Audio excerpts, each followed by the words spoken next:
Hello बच्चों, welcome back to class 11th accounts. हम लोग आज बेसिक अकाउंटिंग टर्म्स का लास्ट क्लास करने वाले हैं। इसमें आज हम लोग प्रैक्टिकल क्वेश्चंस करेंगे जो हमने बेसिक अकाउंटिंग टर्म सीखा। कैपिटल क्या होता है, रेवेन्यू क्या होता है, इनकम क्या होता है, प्रॉफिट क्या होता है, परचेज क्या होता है, सेल्स क्या होता है, ये सब कुछ हम लोग ऑलरेडी सीख चुके हैं। इस पे हम लोग आज प्रैक्टिकल क्वेश्चन करने वाले हैं और ये आप का आज लास्ट क्लास है बेसिक अकाउंटिंग टर्म्स का। फिर नेक्स्ट क्लास से हम लोग नया चैप्टर शुरू करने वाले हैं। तो चलो आज की क्लास हम लोग शुरू करते हैं। चलो बच्चों, तो हम लोग ये एक एग्जाम्पल है जो टीएस ग्रेवाल के बुक में दिया हुआ है बेसिक अकाउंटिंग टर्म्स के चैप्टर में, तो उसको हम लोग करते हैं। अगर आप लोगों के पास बुक नहीं होगा तो आप इस क्वेश्चन को क्लासेस से अपने नोटबुक में क्या कर नोट कर लेना, ठीक है। ये बहुत ही अच्छा क्वेश्चन है, इससे आपको सारे जो बेसिक हमने किए थे वो आपके क्लियर हो जाएंगे, ठीक है। चलो देखो क्या बोल रहा है कि मिस्टर प्रेम कमेंस कर रहा है business of trading in electronic goods. Mr Prem एक बिजनेस शुरू किया है, किस चीज का? इलेक्ट्रॉनिक गुड्स को ट्रेडिंग करने का। अब यहां ध्यान से सुनो मेरी बात। इलेक्ट्रॉनिक गुड्स ट्रेड कर रहा है, ठीक है। ट्रेड मतलब होता है क्या कि आप क्या करते हो, होलसेलर से खरीद के लाते हो और रिटेलर को बेचते हो, उस कॉन्सेप्ट को हम ट्रेडिंग बोलते हैं। अगर यहाँ पे मैन्युफैक्चरिंग रहता तो मैन्युफैक्चरिंग का मतलब क्या हुआ, हम रॉ मटेरियल खरीदे, प्रोसेस किए, अपने फैक्ट्री में उसको फिनिश गुड्स बनाए और तब जाके हम बेचते हैं। बट यहाँ पे हम मैन्युफैक्चरिंग नहीं कर रहे, यहाँ पे क्या कर रहे हैं, ट्रेडिंग कर रहे हैं। और ट्रेडिंग में कोई मैन्युफैक्चरिंग नहीं होता। यहाँ पे ट्रेडिंग में क्या होता है कि आप कहीं बड़े बिजनेसमैन से यानी होलसेलर से जहां पे गुड्स बनता है वहां से खरीद के लाते हो और अपने कस्टमर को बेचते हो। तो यहाँ पे आप कुछ बनाते नहीं हो, बस आप खरीद रहे हो और बेच रहे हो, ठीक है। चलो, with an initial capital of ₹15 lakh. ये जो ट्रेडिंग का अपना बिजनेस शुरू किया उसमें शुरू में कितना कैपिटल लगाया है? 15 लाख, यानी स्टार्टिंग बिजनेस किया है 15 लाख से, ठीक है। तो हमारे पास शुरू में कैपिटल कितना आया? सर हमारे पास शुरू में कैपिटल आया 15 लाख। कितने का कैपिटल है? 15 लाख का कैपिटल है शुरू में। चलो अब ये देखना है कि ये 15 लाख रुपया किस फॉर्म में है और 15 लाख में से वो कर क्या क्या रहा है, ठीक है। अब बोला out of the said ₹15 lakh, यानी 15 लाख में से ही paid ₹10 lakh toward purchase of electronic goods. उसका इलेक्ट्रॉनिक गुड्स का ही ट्रेडिंग का बिजनेस है। तो इस 15 लाख में से 10 लाख का तो उसने क्या किया, गुड्स ही परचेज कर लिया, ठीक है। तो 15 लाख में से क्या किया, 10 लाख का उसने क्या किया, परचेज किया है गुड्स। क्या किया है? परचेज किया है, परचेज ऑफ गुड्स। कोई दिक्कत नहीं, नो प्रॉब्लम, ठीक है। बाकी 5 लाख का क्या किया है वो देखो। He further spent ₹2 lakh on furnishing the shop. Furnishing का मतलब होता है शॉप को अच्छे से फर्निश करना, यानी फर्नीचर वगैरह उस समय खर्चा करना, ठीक है। तो वो क्या होता है, फिक्स्ड एसेट्स होता है। तो ये जो 2 लाख और 35,000 फर्दर बोला ना, 2 लाख और 35,000 परचेज किया है कंप्यूटर और प्रिंटर, ठीक है। उसने क्या बोल रहा है कि 2 लाख से तो हमने शॉप को फर्निशिंग किया, यानी शॉप में जहां जहां टेबल वगैरह चेयर वगैरह लगना था, ठीक है, तो वो सब लगाए। हमने कितने का लगाया? 2 लाख का, ठीक है, वेरी गुड। हमने 2 लाख का वो लगाया, फर्नीचर वगैरह लगाया। उसके बाद प्लस 35,000 का क्या किया गया है, कंप्यूटर और प्रिंटर खरीदा गया। 2 लाख और प्लस 35,000, 35,000 को मैं 35K बोलूंगा। इसका मतलब क्या हुआ कि 2.35 लाख का 2.35 लाख का क्या हुआ है, फिक्स्ड एसेट्स खरीदा। देखो अब फर्निशिंग किए, कंप्यूटर खरीदे, फर्नीचर खरीदे, ये सब क्या है, फिक्स्ड एसेट्स की कैटेगरी में आता है। तो आपने 2.35 लाख का क्या किया, फिक्स्ड एसेट खरीदा। वेरी गुड, कोई दिक्कत नहीं है यहां तक। अब उसमें बोला कि 10,000 is yet to be paid to supplier of computer. आपने 2.35 लाख का तो खरीदा, बट पूरा का पूरा आपने कैश में पेमेंट नहीं किया। 10,000 का क्या है, आउटस्टैंडिंग है। मैंने क्या बोला, 10K का सप्लायर का आउटस्टैंडिंग है। किसका आउटस्टैंडिंग है? आपने जिससे खरीदा उसको पैसा नहीं पे किया, तो ये आपके लिए क्या हो जाएगा? लाइबिलिटीज हो जाएगा, करेंट लाइबिलिटीज हो जाएगा। ठीक है, अभी तक आराम से चीजें को समझ रहे हैं। अभी हम जस्ट क्वेश्चन को रीड आउट कर रहे हैं। हमारे पास क्या हुआ? 15 लाख का कैपिटल आया, 10 लाख का हमने गुड्स को परचेज किया, और 2 लाख प्लस 35,000 का हमने क्या किया? फिक्स्ड एसेट्स का। 2 लाख को तो दुकान को फर्निश करने में लगा दिया, कि दुकान को अच्छे से रिनोवेशन किया, फर्निश किया, जिससे कि अच्छा लगे दुकान। ठीक है, वो भी हमारा फिक्स्ड एसेट का पार्ट होता है। और 35,000 का हमने कंप्यूटर और प्रिंटर खरीदा, तो टोटल 2.3 लाख 5 लाख का खरीदा। बट उसमें से ध्यान देने वाला बात है कि 10,000 का हमारे पास सप्लायर है, यानी आउटस्टैंडिंग है पैसा। तो अल्टीमेटली अभी तक 15 लाख में से 10 लाख गया, और ये 2.25 ही गया, क्योंकि कैश में तो पेमेंट 2.25 का किए। तो यहां पे ये जो 10,000 का क्या हुआ? लाइबिलिटीज आ गया। तो मैं लाइबिलिटीज को इस साइड रखने की कोशिश कर रहा हूं। लाइबिलिटीज कितने का है? 10,000 का। अभी तक हमको पता चला ये किसका लाइबिलिटीज है? सप्लायर का है सर। किसका है? सप्लायर का है। ठीक है, चलो अब आगे बढ़ते। आगे कुछ है? आगे कुछ भी नहीं दिया है। ठीक है, आगे कुछ भी नहीं है। अब इसका मतलब ये समझ लेना कि आप सर बोलेंगे बाकी का पैसा क्या हुआ, तो बाकी का पैसा वो वर्किंग कैपिटल है। अभी फिलहाल बाकी का पैसा क्या हुआ? कैश और बैंक के फॉर्म में होगा। कितना होगा? तो अब अगर गौर से देखोगे तो 2.15 लाख में से 15 लाख में से, ठीक है, 12.25 मैंने क्यों बोला? 10,000 का तो पैसा नगद में तो खरीद, 10,000 तो उधार था, तो नगद में पैसा तो टोटल गया है 12.25 लाख गया है। तो 15 लाख में से 12.25 लाख जाएगा तो कितना बचेगा भाई? बचेगा 2.75 लाख। ठीक है, यानी कितना? 15 में से 12.25 जाएगा तो 12.75 लाख। इसको हम क्या बोलेंगे? इसको हम बोलेंगे सर ये हमारे कैश और बैंक के फॉर्म में होगा। ये हमारे कैश और बैंक के फॉर्म में होगा, तभी तो आप बैलेंस शीट को मैच कर पाओगे। समझ रहे हो? ठीक है, मैंने क्या बोला कि हमने 15 लाख का हमारे पास कैपिटल था, 10 लाख का हमने गुड्स खरीदा, 2.35 लाख का हमारे पास फिक्स्ड एसेट्स है, बाकी का जो है वो कैश और बैंक के फॉर्म में है। बाकी का किसके फॉर्म में है? कैश और बैंक के फॉर्म में है। अब देखो, आप अगर टोटल करोगे बैलेंस शीट के साइड में, यानी कैपिटल और लायबिलिटीज को मिलाओगे, मैं इतना डिटेल में इसलिए जा रहा हूं क्योंकि आपको अच्छे से अंडरस्टैंडिंग होगी। आप देखो 15 लाख का कैपिटल है और 10,000 का लायबिलिटीज है, तो अभी आपके पास जो बैलेंस शीट दिखेगा वो इस तरह से दिखेगा। 15.1 लाख का आपके पास बैलेंस शीट दिख रहा है, और आप इधर भी जोड़ोगे तो आपका जो असेट साइड है वो आपको 15.1 लाख मिलेगा। 15.1 लाख कैसे? फिलहाल ये जो 10 लाख का जो परचेज ऑफ गुड्स था वो तो अभी स्टॉक के रूप में है। फिर 2.35 लाख का आपने फिक्स्ड एसेट्स खरीदा, और 2.75 लाख का आपका कैश और बैंक का बैलेंस है। यहां तक तो क्लियर है। अब हमने कैपिटल लगा दिया, अब हम गुड्स भी खरीद लिए, अब हम धंधा शुरू करेंगे, यानी आप कस्टमर को बेचेंगे। अब क्या करेंगे? कस्टमर को बेचेंगे। तो अब क्या हो रहा है कि क्या बोला? ही सोल्ड गुड्स कॉस्टिंग ₹5 लाख, यानी 5 लाख का जो गुड्स लागत का खरीदा था, इस 10 लाख में से जो 5 लाख में जिसे खरीदा था उसे हम 7 लाख में बेच रहे हैं इन कैश। ध्यान से सुनो, अब हम यहां पे क्या करते हैं, मैं एक सेल्स का एक टेबल बना लेता हूं कि हम क्या कर रहे हैं, कितने का गुड्स बेच रहे हैं। तो सर हम 7 लाख का गुड्स बेच रहे हैं। कितने का बेच रहे हैं? 7 लाख का। ठीक है, हम क्या बेच रहे हैं? 7 लाख का गुड्स बेच रहे हैं।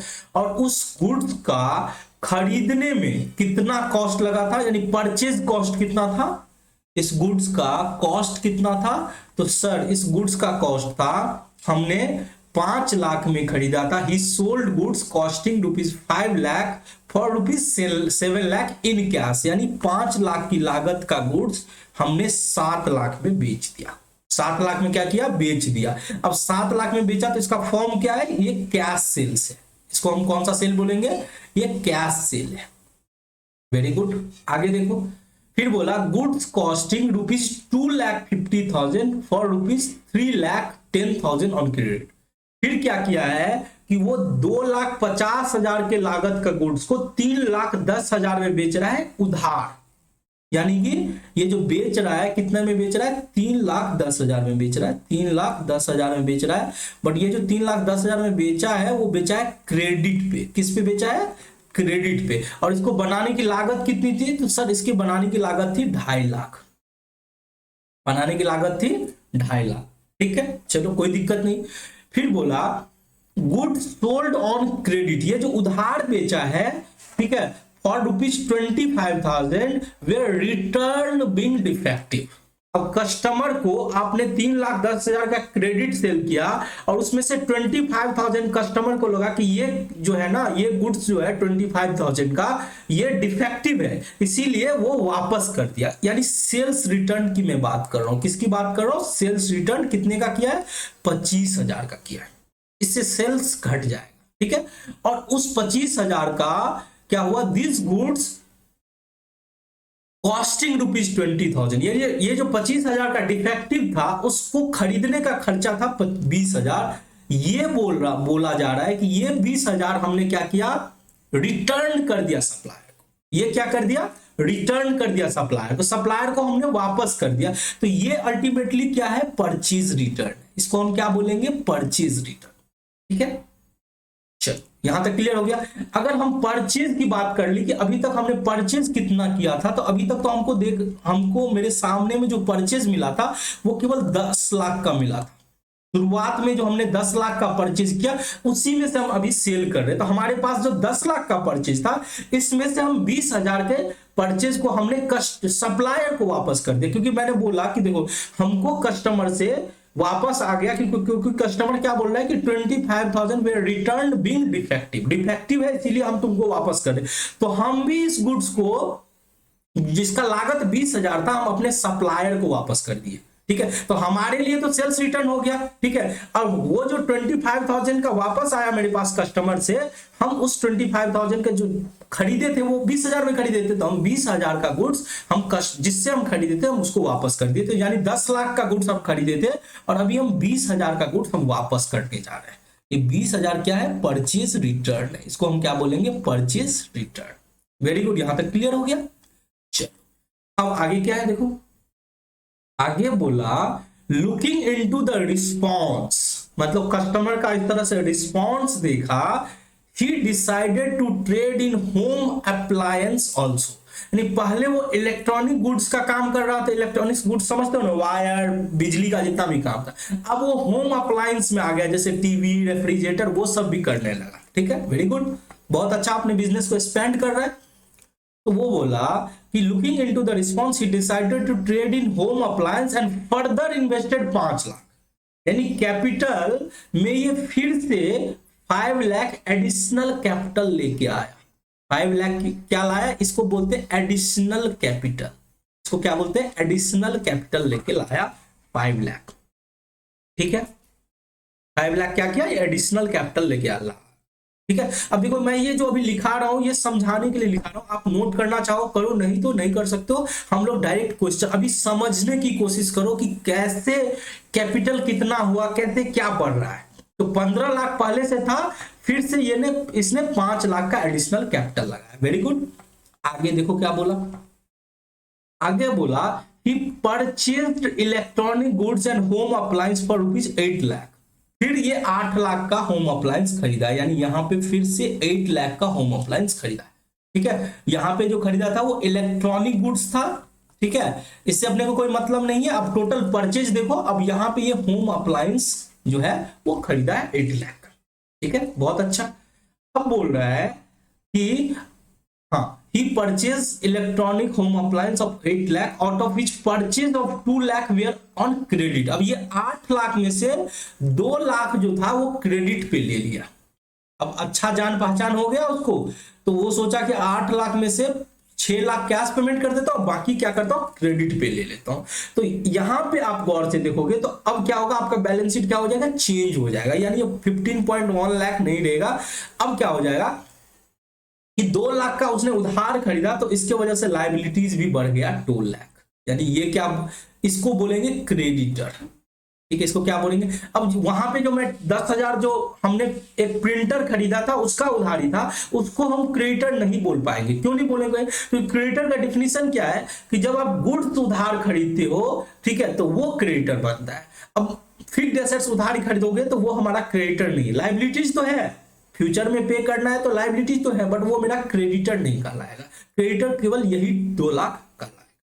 ठीक है, यहां तक क्लियर हो गया। चलो अब देखो आगे क्या है। आगे है due to an earthquake. Earthquake समझते हो, भूकंप आ गया जिसकी वजह से 2 एलसीडी टेलीविजन होम अप्लायंस का, जिसकी लागत 2 टीवी जिसकी लागत थी 50,000, वो डिस्ट्रॉयड हो गई, यानी वो बर्बाद हो गई 50,000 का। ठीक है, वो क्या हो गई, बर्बाद हो गई। बट हमने इंश्योरेंस करा रखा था जिसकी वजह से हमको इंश्योरेंस क्लेम 30,000 का मिल गया। हमें इंश्योरेंस क्लेम कितना का मिल गया, 30,000 का। तो पहली बात, अगर हम स्टॉक की बात करें तो हमारा स्टॉक को ये घटाएगा। अगर हम यहाँ पे साथ में स्टॉक भी कैलकुलेट करते चलते, ठीक है, यहाँ पे मैं स्टॉक की कैलकुलेशन कर रहा हूं आपके सामने में। ठीक है, अब स्टॉक की जो कैलकुलेशन कर रहा हूं, तो सबसे पहले स्टॉक में हमारे पास जो गुड्स हमने खरीदा, ठीक है, वो हमारे स्टॉक में आया। यानी हमारा जो नेट परचेज है, हमने 10 लाख का खरीदा, हमने 8 लाख का खरीदा, तो टोटल हमारा 18 लाख का स्टॉक होना चाहिए। उसमें से 20,000 हमने परचेज रिटर्न कर दिया। मैंने क्या बोला, मैंने एक बार 10 लाख का खरीदा, मैंने एक बार में परचेज किया तो वो स्टॉक बढ़ेगा। आपको पता है परचेज करते तो हमारा क्या होता है, स्टॉक बढ़ता है। तो हमने एक बार 10 लाख का खरीदा, फिर इस 10 लाख में से, उस 10 लाख में से क्या हुआ, 20,000 का वापस कर दिया। तो 20,000 का वापस कर दिया तो स्टॉक तो कम जाएगा ना। ठीक है, फिर उसके बाद क्या हुआ कि 8 लाख का फिर होम अप्लायंस खरीदा। तो ये मेरा टोटल परचेज है, टोटल परचेज है। उसके बाद हमने देखा कि हमने अभी तक जितना सेल किया था, ठीक है, अब सेल करने से आप जितना का कॉस्ट होता है उतना से आपका स्टॉक घटेगा। तो आप यहां पे देखो, आपने 5 लाख का कॉस्ट और प्लस 2.5 लाख का कॉस्ट, यानी 7.5 लाख का कॉस्ट का जो है ना गुड्स आप बेच चुके हो। तो जितना का आप बेच चुके हो उतना से आपका स्टॉक क्या हो जाएगा, कम हो जाएगा। ध्यान से सुनो, मैंने क्या बोला, स्टॉक में जितना परचेज हुआ उसको हमने जोड़ा, ठीक है, और जो बिकता गया उसका जो लागत है, तो हमने 7 लाख का जो सेल किया था उसे हम 5 लाख में खरीदा था, तो हमने 5 लाख घटाया। और फिर जो 3,10,000 का सेल था उसे मैंने 2.5 लाख में खरीदा था, तो यानी टोटल 7.5 लाख का हमने जो परचेज किया था उसको बेच दिया, तो मैंने 7.5 लाख घटा दिया। ठीक है, आगे बात करें तो सर आगे क्या है, आगे है 2 एलसीडी खराब हो गया, यानी कि बर्बाद हो गया अर्थक्वेक की वजह से, तो वो भी हमारे स्टॉक को क्या करेगा, कम कर देगा। स्टॉक को क्या करेगा, कम कर देगा। ठीक है, तो हमने स्टॉक को घटा लिया। ठीक है, चलो उसके बाद आगे क्या है वो देखो, इंश्योरेंस क्लेम बोला 30,000। तो ये ध्यान रखना है कि हम जब एक्सपेंसेस की कैलकुलेशन करेंगे, ठीक है, हम जब एक्सपेंसेस की कैलकुलेशन करेंगे, ये थोड़ा क्वेश्चन पेचीदा है, बहुत ही टेक्निकल है। अगर आपको थोड़ा सा बहुत ही अच्छे से माइंड से आपको इस क्वेश्चन को करना होगा, 2-3 बार प्रैक्टिस करना होगा, तब जाके आप इस क्वेश्चन को अच्छे से समझ पाओगे, क्योंकि इसमें बहुत कुछ है आपको सीखने के लिए। तो आप देखो यहां पे एक्सपेंसेस एंड लॉसेस की अगर बात करें, एक्सपेंसेस एंड लॉसेस की बात करें, तो हमारा 50,000 का डिस्ट्रॉय हुआ और 30,000 इंश्योरेंस कंपनी से आ गया, तो हमारा नेट लॉस कितना हुआ, 50,000 माइनस 30,000, यानी हमारा नेट लॉस हुआ 20,000। हमारा नेट लॉस कितना हुआ, 20,000। ठीक है, तो ये हमने डिसाइड कर लिया। अब आगे देखते हैं, आगे क्या है, एक कस्टमर परचेज गुड्स कॉस्टिंग 2,25,000।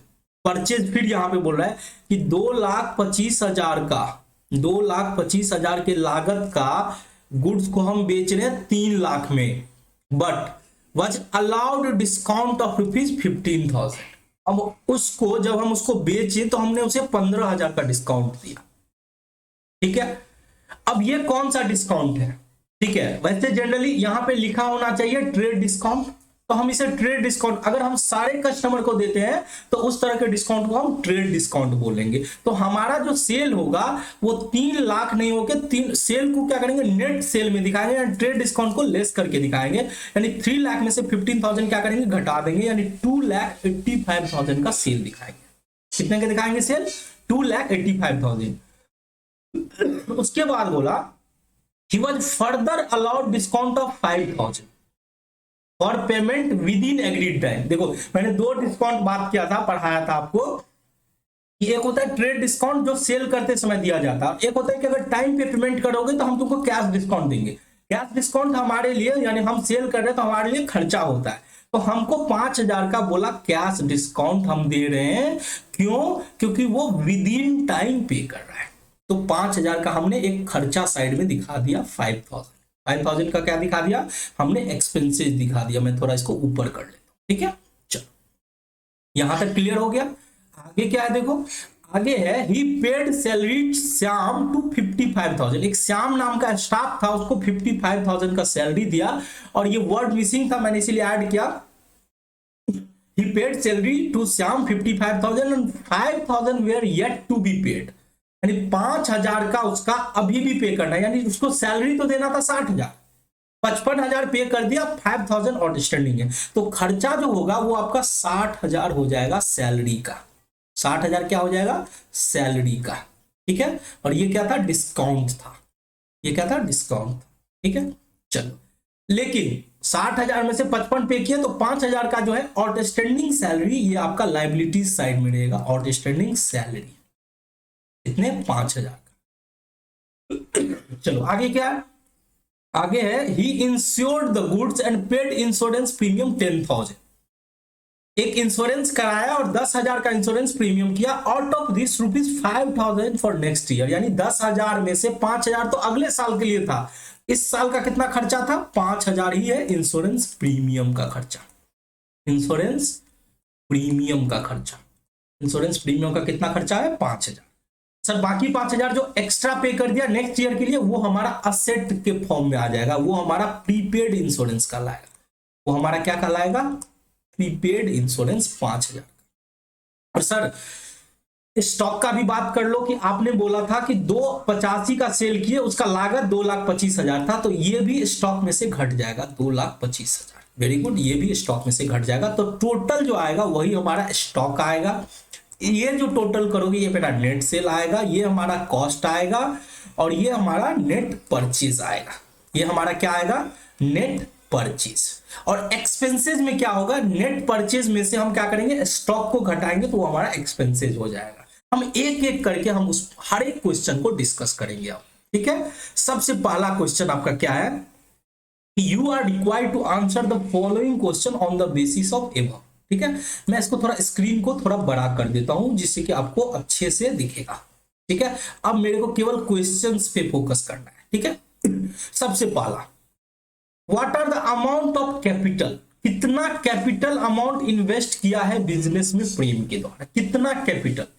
वो तो आपने क्वेश्चन जब पढ़ा था तो याद आया कि एक बार तो उन्होंने 15 लाख का कैपिटल, इनिशियल कैपिटल लगाया, और दोबारा जब उसको होम अप्लायंस का बिजनेस शुरू करना पड़ा तो फिर वापस फर्दर 5 लाख का लाया। यानी आपने देखा कैपिटल 15 लाख और प्लस 5 लाख, यानी टोटल कैपिटल जो उन्होंने इंट्रोड्यूस किया वो 20 लाख का था। तो हम क्या बोलेंगे कि अमाउंट ऑफ कैपिटल कितना हो जाएगा, कैपिटल हो जाएगा 15 lakh plus 5 lakh, 15 lakh plus 5 lakh equal to 20 lakh का कैपिटल हो जाएगा। 20 लाख का क्या हो जाएगा, कैपिटल हो जाएगा।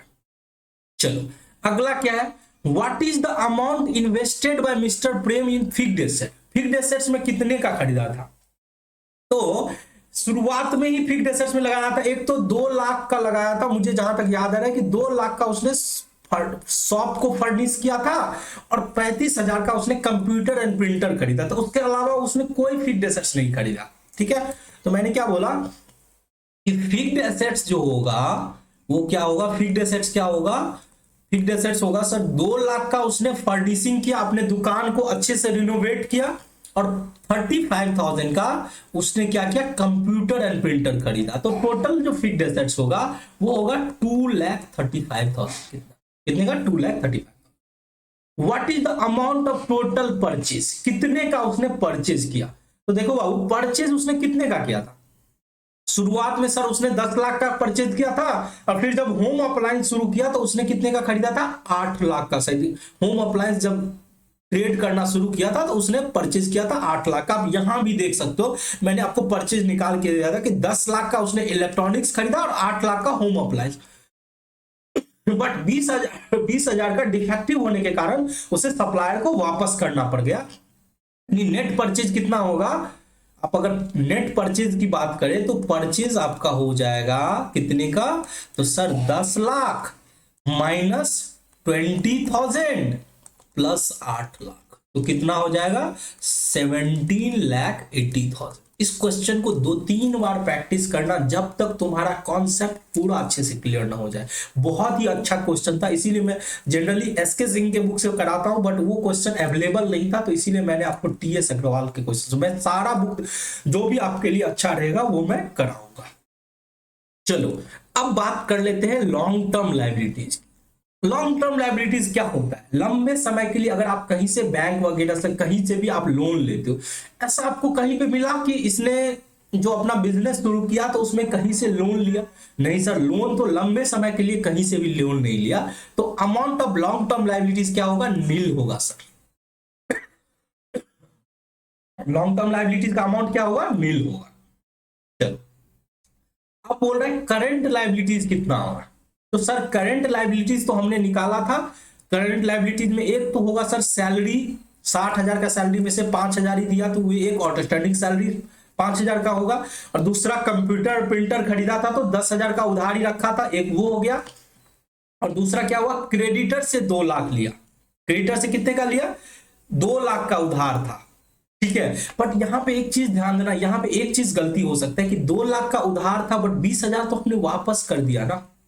हम वेंडर से जो हम खरीदे थे, हम गुड्स 20,000 का डिफेक्ट हो गया तो वापस खरीदा, तो हमारा जो क्रेडिटर है वो कितना होगा? 1,80,000 का होगा, ठीक है। तो हमारा जो लायबिलिटीज है, एक तो 5,000 होगा सैलरी का, आउटस्टैंडिंग सैलरी, ठीक है। उसके बाद 10,000 होगा जो हमने सप्लायर का पैसा जो उससे प्रिंटर वगैरह खरीदा वो नहीं दिया, वो ठीक है। उसके अलावा क्रेडिटर का होगा 1,80,000। ये 1,80,000 कैसे आया? 2 लाख उधारी खरीदे थे हम क्रेडिटर से, बट 20,000 का हमने वापस कर दिया क्योंकि रिटर्न कर दिया डिफेक्टिव होने की वजह से। तो ये 180 क्या हो गया? ये आपका क्रेडिटर था। तो सर टोटल आपका कितना हो वो भी बता दो। 180 प्लस 10 190 और प्लस 5 यानी 195,000 का आपका करेंट लायबिलिटीज हुआ। अब यहाँ पे क्रेडिटर भी निकालने के लिए बोला था, what is the amount of creditor. तो क्रेडिटर तो आप समझ ही गए थे कि 2 लाख में से 20,000 का रिटर्न हुआ था, तो 1,80,000 आपका क्रेडिटर था। 1,80,000 क्या था? क्रेडिटर था, ठीक है। चलो अब बात कर लेते हैं प्रीपेड एक्सपेंसेस की। प्रीपेड एक्सपेंसेस बोल रहा है कितना होगा? तो प्रीपेड एक्सपेंसेस क्या होता है? वो खर्चा जो आप एडवांस में कर देते। तो आपने 5,000 का इंश्योरेंस प्रीमियम एडवांस में किया था। इंश्योरेंस क्या किया था? एडवांस में एक्स्ट्रा पे कर दिया था अगले साल के लिए, तो ये 5,000 का क्या होगा? आपका प्रीपेड एक्सपेंसेस होगा। अब है आउटस्टैंडिंग एक्सपेंसेस कितना है? आउटस्टैंडिंग एक्सपेंसेस कितना है? तो सर आउटस्टैंडिंग एक्सपेंसेस था 5,000 आउटस्टैंडिंग सैलरी का। 5,000 किसका था? आउटस्टैंडिंग सैलरी का, ठीक है। अब दो चीज आ रहा है, इनकम निकालने के लिए और प्रॉफिट निकालने के लिए, ठीक है। इनकम निकालने के लिए और प्रॉफिट निकालने के लिए, ये हम सबसे लास्ट में रखते हैं, इसको सबसे लास्ट में डिस्कस करेंगे, ठीक है। उसके बाद बोल रहा है कि क्लोजिंग स्टॉक का वैल्यू कितना होगा? क्लोजिंग स्टॉक का वैल्यू कितना होगा? अब आप देखो, हमने स्टॉक कैलकुलेट किया था। सर हमने 10 लाख का खरीदा, हमने 10 लाख का खरीदा, 20,000 का वापस कर दिया, फिर 8 लाख का खरीदा, उसमें से जितना भी सेल किया उसकी लागत, तो हमने एक जो है अब यहां भी स्टॉक में अलग से आपको निकाल देता हूं, तो शायद हो सके कि आपको दिक्कत हो स्टॉक निकालने में, तो आपको ज्यादा समझ आएगा अच्छे से। देखो स्टॉक कैसे निकाले। तो सर स्टॉक में सबसे पहले तो हमको क्या लेना है? ऐड करना है जितना हम परचेज किए, ठीक है। जितना हम परचेज किए वो हम ऐड करेंगे। तो परचेज हम सर कितना कितना किए?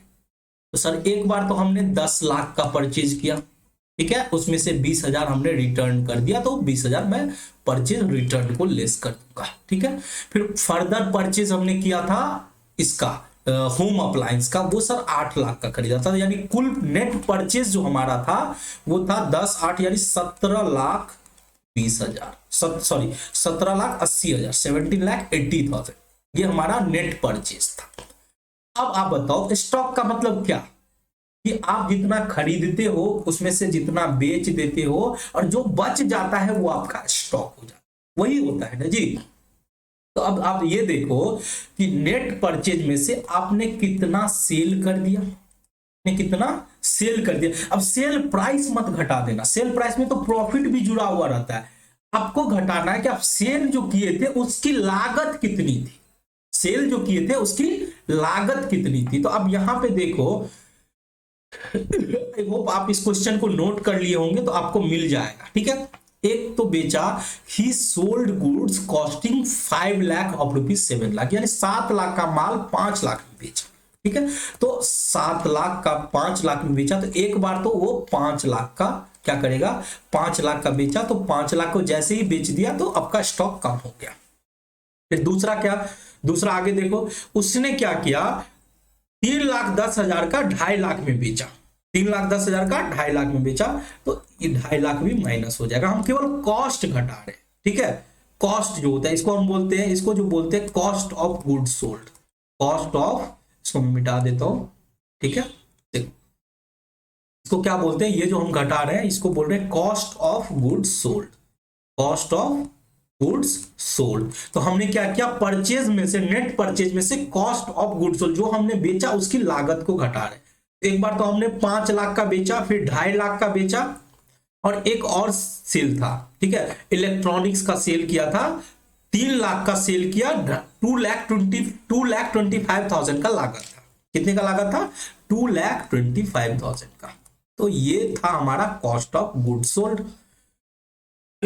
इसके बाद आप याद करो, आपका एक बार अर्थक्वेक आ गया था, उसके वजह से लॉस हो गया, loss due to earthquake, loss due to earthquake, ठीक है। तो अर्थक्वेक के वजह से लॉस हो गया, तो सर वो कितने का था, 50,000 का। तो ये भी आपको घट जाएगा, क्योंकि अर्थक्वेक की वजह से जो लॉस हुआ उसके वजह से भी स्टॉक का नुकसान हो गया। तो हमारा नेट परचेज था 17,80,000, उसमें से 5 लाख घटाएंगे, 2.5 लाख घटाएंगे, 2,25,000 को लेस करेंगे, सॉरी 2,25,000 को लेस करेंगे, फिर माइनस 50,000 को करेंगे। तो हमारा जो 7,55,000 का होगा, ये हमारा क्या कहलाएगा, इसको हम बोलेंगे क्लोजिंग स्टॉक, इसको हम क्या बोलेंगे, क्लोजिंग स्टॉक। ये आप अलग से इस तरह से बना लेना, ठीक है। ये आपका निकल गया क्लोजिंग स्टॉक। तो आपको क्या बोला था, क्लोजिंग स्टॉक कितने का है, तो ये आपने बोल दिया 7,55 का है। फिर बोला नेट परचेज कितने का, तो नेट परचेज तो आप देख लिए कि आपने 10 लाख का परचेज किया, 8 लाख का खरीदा, 20 का वापस किया, यानी टोटल 17,80,000 का नेट परचेज है। फिर बोला what is the amount of trade discount, तो आपने देखा था कि 3 लाख का सामान आपने 15,000 डिस्काउंट पे बेचा था, वो डिस्काउंट नॉर्मल डिस्काउंट था, ठीक है। क्योंकि आप जब उसको वापस, जब नगद, अब बोला कि अगर टाइम पे पेमेंट करोगे तो तुमको 5,000 का कैश डिस्काउंट देंगे। तो कैश डिस्काउंट के अलावा जो डिस्काउंट होता है वो जनरली ट्रेड डिस्काउंट होता है। तो यहाँ पे आप बोलोगे 15,000 का ट्रेड डिस्काउंट था, कैश डिस्काउंट भी था, बिल्कुल 5,000 का कैश डिस्काउंट था, तो ये भी आपका निकल गया। What is the amount of drawings, what is the amount of drawing. अब देखो यहाँ पे एक मिसिंग था, एक लाइन मिसिंग था इस क्वेश्चन में, कि प्रेम ने ड्रॉविंग भी किया था, बोला था कि निकाला था 30,000 का, ठीक है, ये लाइन मिसिंग था। तो वो जितना पैसा निकालेगा, अब इस क्वेश्चन में तो हमने जो इस क्वेश्चन को पढ़ा, इसमें कहीं भी नहीं लिखा था कि वो पैसा निकाला था, बट मेन क्वेश्चन में था कि पैसा निकाला था, तो जो पैसा निकाला वही हमारा ड्रॉविंग कहलाएगा, ठीक है। चलो ड्रॉविंग के इसको आप काट दो, ये आपके लिए रिलेवेंट नहीं है। अब बात करते हैं what is the amount of sales return, sales return कितने का, तो आपने देखा कि हमने सेल्स रिटर्न निकाला था 25,000 का और 20,000 का परचेज रिटर्न। तो सेल्स रिटर्न कितने का, 25,000 का, सर परचेज रिटर्न कितने का, 20,000 का। अब दो ही चीज निकालना बाकी रह गया कि उसने कितना का इनकम अर्न किया और कितना का प्रॉफिट। अब देखो इनकम और प्रॉफिट में डिफरेंस नहीं होने वाला है, क्योंकि अब प्रॉफिट का मतलब क्या हुआ, ऑपरेटिंग और नॉन ऑपरेटिंग, दोनों का जो इनकम होता है वो प्रॉफिट होता है। अब नॉन ऑपरेटिंग से कोई उसका इनकम हुआ ही नहीं है, जो भी किया है बिजनेस से सेल करके उसका इनकम हुआ है, तो नॉन ऑपरेटिंग से कोई भी इनकम नहीं हुआ है उसका। तो हम केवल इनकम निकालेंगे, वही उसका प्रॉफिट भी कहलाएगा। अब सर इनकम कैसे निकलेगा, तो इनकम बराबर क्या होता है, तुम ही बताओ। इनकम बराबर होता है revenue minus expenses, revenue minus expenses. ठीक है, अब सर रेवेन्यू कितना निकाले थे, अब देख लो। तो रेवेन्यू आपने सेल कितने का किया था, 7 लाख का किया था, 3,10,000 का किया था, 25,000 का किया, लेस हुआ था क्योंकि परचेज रिटर्न हुआ था, और 2,85,000 का किया था। तो मैंने क्या बोला, इनकम में क्या होगा, एक बार आपने 7 लाख का किया, अब एक बार कितना किया 7 लाख, फिर किया 3,10,000 का सेल किया, 3,10,000 का क्या किया, सेल किया। डिस्काउंट सॉरी ये 25,000 का सेल्स रिटर्न हुआ, तो सेल्स रिटर्न तो घटा देंगे। ये मैं सेल की बात कर रहा हूं, किसकी बात कर रहा हूं, अभी जो मैं बात कर रहा हूं सेल की, ये सब सेल है। 7 लाख में से 3,10,000 माइनस 25,000, उसके बाद लास्ट में जो होम अप्लायंस बेचे थे वो 3 लाख में से 15,000 का ट्रेड डिस्काउंट दिए थे, तो ट्रेड डिस्काउंट भी सेल में से क्या हो जाता है, घट जाता है। तो आपका 2,85,000 का सेल। तो टोटल सेल कितना हो रहा है, देखो 7 लाख प्लस 3,10,000 माइनस 25,000 प्लस 2,85,000, ये हुआ 12,70,000। ये है 12,70,000। ठीक है, चलो अब ये सेल साइड कर लिया। अब बात करते हैं खर्चे की साइड पे। तो खर्चे में सबसे पहले तो होता है नेट परचेज। सबसे पहले क्या लेते हैं हम, नेट परचेज। तो सर नेट परचेज हमारा कितना है, तो नेट परचेज हमारा जो है वो है 17,80,000। नेट परचेज कितना है, हमने 17,80,000। अब इस नेट परचेज में से क्लोजिंग स्टॉक घटा देंगे, जितना का बिका है उसी का खर्चा तो लेंगे, तो जो क्लोजिंग स्टॉक रह गया वो हम लेस कर देंगे, यानी 7,55,000 को हम घटा देंगे। ठीक है, उसके अलावा जो खर्चा है वो हम दिखाएंगे। तो आपने सैलरी दिया था, आपने क्या किया था, सैलरी, इसको पहले नेट परचेज कर लो, 1780 माइनस 7,55,000 हुआ 10,25,000। कितना हुआ, 10,25,000। उसके अलावा सैलरी कितना था, तो सर सैलरी था 55,000 और प्लस 5,000 दो उधारी था, 5,000 का आउटस्टैंडिंग था, तो टोटल 60,000 का सैलरी था। उसके अलावा एक लॉस था इंश्योरेंस, ये इसके वजह से अर्थक्वेक के वजह से लॉस हो गया था, अर्थक्वेक की वजह से लॉस हो गया था, कितने का, 20,000 का लॉस हो गया था, क्योंकि 50,000 का गुड्स गया, 30,000 का इंश्योरेंस क्लेम मिल गया, तो ये 50,000 माइनस 50,000 माइनस 30,000 ये हमारा लॉस था। ठीक है, चलो अब अगर आगे बढ़े, और क्या था, एक डिस्काउंट था, cash discount. Sir trade discount यहाँ पे दिखाएंगे, हमने बोला था कि ट्रेड डिस्काउंट को तो हम सेल्स में से ही घटा के दिखा देते हैं। ये डिस्काउंट कौन सा दिखा रहे हैं, कैश डिस्काउंट दिखा रहे हैं। कैश डिस्काउंट कितना था, 5,000।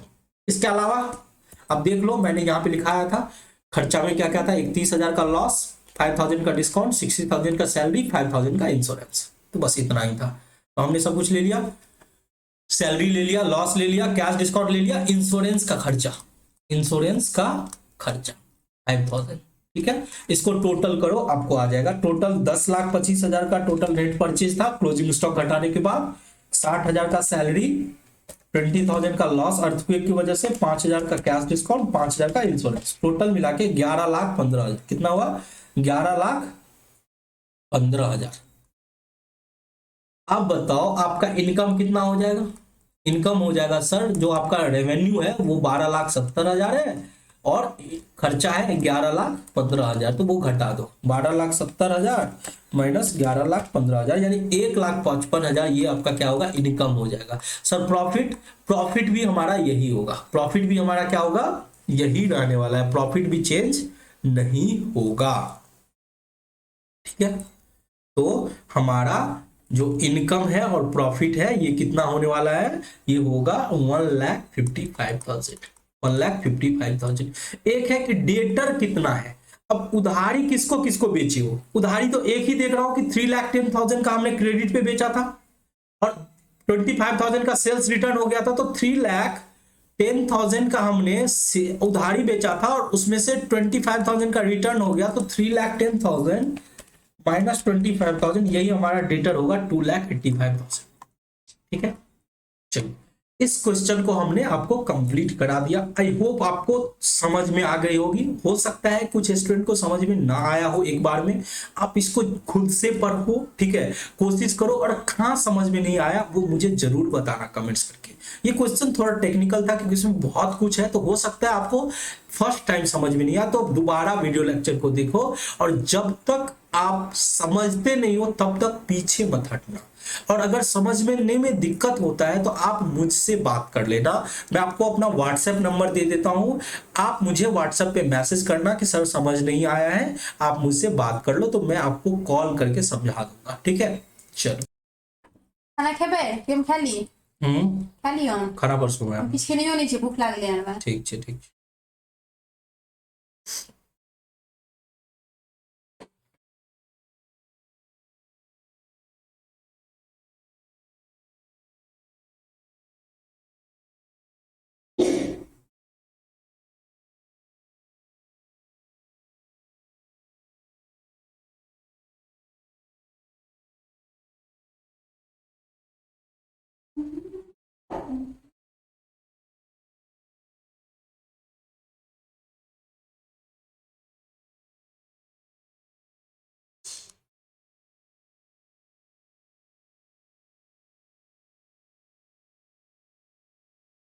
ठीक है, तो ये मोबाइल नंबर है, आप इसको नोट कर लेते हो, 8276842610। तो कोई डाउट हो तो आप वहां मैसेज करके हमसे पूछ सकते हो। ठीक है, आप डायरेक्ट कॉल नहीं कर सकते हो, और जब आपको मुझे बात करना होगा तो मैं आपको डायरेक्ट कॉल कर लूंगा। ठीक है, चलो।